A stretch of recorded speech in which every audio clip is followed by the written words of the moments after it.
What up, brothers? You know what time it is. You read the title. It's time for a good resonator delete. This one is super simple. If you guys watched the review video, I definitely talked about doing this already. It's a straight pipe. It's gonna be super simple. Literally just cutting that out and putting a length of pipe in there that fits and welding it in. It's gonna be the quickest, easiest res delete ever. So let's get in this. The best way to do this is to take this center pipe down, because this is the piece we're gonna be replacing. And the flange here, as you can see, these bolts are trash. That's not too bad on this side, but I'm really afraid that they're either not gonna come out or they're gonna break. So instead of taking it off here, I'm just gonna remove it, the entire muffler on the back. So that's what Jake's doing right now. He's spraying it up in the hanger so that they can come out real nice and easily. We gotta get this heat shield off here first, is what we're gonna focus on. And so that we can cut it right at the weld here. And then at the back, there's no shield. We can just cut it there, no big deal. And then we will get our length of pipe in here, tack it, and then pull it all down and weld it on the top, because it'll be tough to get on the top with a welder, which is possible, but it'll probably look like crap just because of where angle I'll be at. So we're just gonna take it down and get it nice. I thought I was gonna have to take these welds off, but the impact was enough force to pull that bad boy off. Here we go. All right, guys, let's go. Come on. Here we go. To properly test your tonality of your resonator, scream into it, and then scream out of it. Is there a difference? So what we're doing now is measuring what we need as far as size. We are going for the outside diameter. I'd like to go over it with whatever pipe I'm using. And you can see it's 2.3. 2-inch, 377 thousandths. So our 2.5 stainless pipe will go right over that. That'll work. So Jake's gonna clean it up right quick, and then we gotta measure how long of a piece we need. When you're measuring exhaust and pipe, they have inside measurements and they have outside diameter measurements. You gotta specify which one when you're ordering or buying it so that you know that you fit together correctly. It's not quite 2.5 outside as you saw, and the pieces we have are not 2.5 inside to go over it very well. So what we're gonna have to do is just flare the ends. We'll show you that in a second, but I gotta get pretty accurate with this measurement, so I can't just slip it over and have like a general length. So I'm gonna have basically just about 1/8 over on each side. All right, so pulling this exhaust down. I know if you guys watch this channel, you know this tool. This is essential. I'll put it in the link description. Check it out. What you do is you get behind the rubber there, and then you get the piece in there and just basically push it right through. And then it comes right off. And generally you can just pry it off that way. Just like that. Then I just gotta do that with the rest of them. So we got 13 5/8 for the measurement. To my feet, your feet. All right. Got our mark. Simple shit. Just make sure you clean your pipe before installation. To my feet, your feet. All right. We're on. Little cone guy. I'll find one on Amazon for you guys. I'll put it in the description. You don't want it. Yeah. It's, pipe expanders are better, but this, just to get it around it so I can weld it, it's nicer because I don't want to do the whole pipe expander. I'll put them in the description too. Maybe you guys might like it.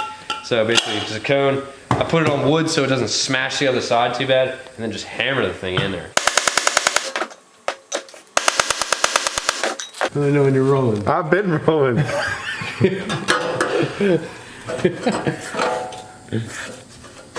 There we go. Look at the fitment. I don't know if it's easy to see on camera, but it has just that slight flare on the pipe that makes it go around it from the cone. So I'm just gonna tack weld it with a MIG welder. And then we'll pull it down. I like to TIG my stuff because it just looks cleaner and I just like doing it. But we could definitely MIG the rest of this, but it's whatever you want to do. Rusty bolts always are an illusion. You may think it's one size, but generally it's a different size. Yeah, it's that size. So we're good. But with something rusty like this, instead of taking the impact, we're gonna do it by hand, just to make sure that we don't break anything, or round the head, because a lot of times that's what'll happen. Especially because it's got a nut on the other side, we gotta hold it. The homie's getting the plugs. Yeah. Dude. So I'm just gotta hold the pipe up here. Oh, and by the way, our small little tacks were not enough to hold the pipe, so I had to put a little extra tack on it because it did break when we started moving this stuff and actually broke this loose. So had to reinvent. That's Jake prized the thing because you can't get the tool in there. I got it. Not really, but. Can you just hold that 1 second? Yeah, honestly, guys, we probably should just get rid of this muffler too. Look at how barrel, like this thing's a 55-gallon drum, like God. But you know what this means now that it's off? We gotta do what we always do. Start this thing up with a straight pipe. Although it's got cats, that's not really that straight. Hold on. All right, yep.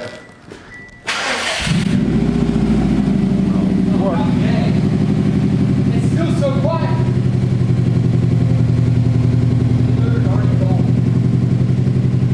Really? It's too cold in here. It is too quiet, guys. I think we need to cut a cat out or something, honestly. Just straight pipe the rest of it.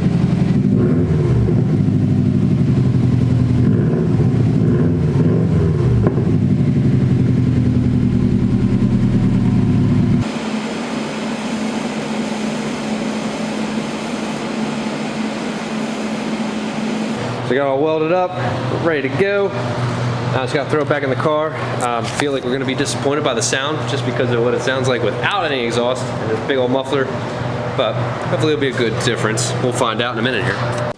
And of course, make sure we WD-40 the insulators so that the hangers will just slide right into them, make it easy. With these spring bolts, guys, it's definitely good to have somebody help you out because they're definitely sprung pretty tight. Unless you get like a clamp or something in there to clamp them together if you're by yourself. But either way, they're not easy to get on by yourself. All right, guys, we got it in the car. It's up in there somewhere. There it is.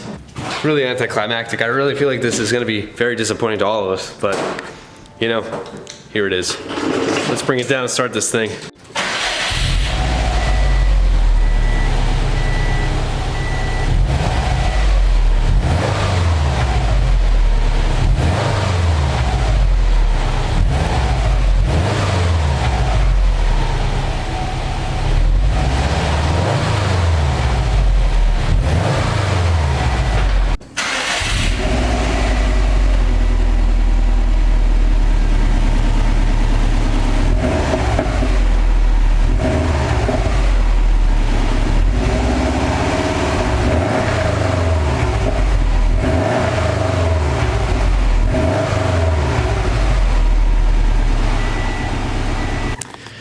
All right, guys, so there you have it. It's not as much as I wish it would have done to the car, especially after listening to it with no exhaust and just the cats. But it does do a little bit. When you're driving, you can definitely hear it a little bit. I haven't watched the videos, compared them yet to see what kind of difference it has. It does seem, I don't know if it's an illusion or not, but it does feel like it has a little bit more throttle response, which is definitely nice. With a less restricted exhaust, you'll definitely have more throttle response. Either way, tell me what you guys think about that. In my opinion, it wouldn't be worth it. I would definitely go with like an aftermarket muffler or like a catback exhaust if I was really gonna go for something nice to make it sound good, because that's definitely the ticket here. But hey, what are you gonna do? Either way, let me know, subscribe, like the video, let me know what's good. Peace out, fellas.